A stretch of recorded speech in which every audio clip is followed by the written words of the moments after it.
Hello guys, কেমন আছেন সবাই? আশা করি প্রত্যেকে ভালো আছেন। স্বাগতম আমার 1000 স্টোরি চ্যানেলে। আজকে আমি আপনাদের শোনাতে চলেছি সুকুমার রায়ের লেখা গোপচুরি। এটি একটি ছোট কবিতা। যা চ্যানেল নতুন আছেন অবশ্যই চ্যানেলটি সাবস্ক্রাইব করে নেবেন।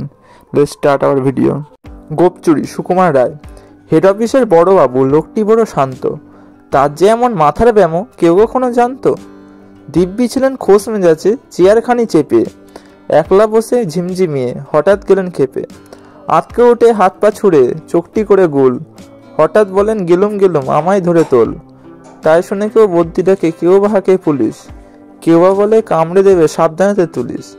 ব্যস্ত সবাই এদিক ওদিক করছে ঘোরাঘুরি, বাবু হাঁকেন ওরে গোপ আমার গেছে চুরি। গোপ হারানো আজব কথা, তাও কি সত্যি হয়? গোপ জোড়া তো তেমনি আছে, কমেনি এক রত্তি। সবাই তারে বুঝিয়ে বলে সামনে ধরে আয় না, মোটেও গোপ হয়নি চুরি, কখনো তা হয় না।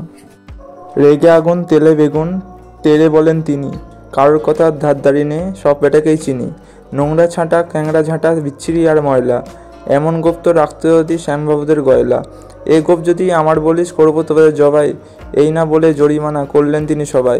ভীষণ রেগে বিষম খেয়ে দিলেন লিখে পাত যায়, কাউকে বেশি লাই দিতে নেই সবাই চড়ে মাথায়। অফিসের এই বাঁদরগুলো মাথায় খালি গোবর, গোপজোড়া যে কোথায় গেল কেউ রাখে না খবর। ইচ্ছে করে এই বেটাদের গোপ ধরে মুচ খাবি, মুখ্যগুলোর মুন্ডু ধরে কোদাল দিয়ে চাচি। গোপকে বলে তোমার আমার, গোপ কি কারোর চেনা? গোপের আমি গোপের তুমি, চাই দিয়ে যায় চেনা।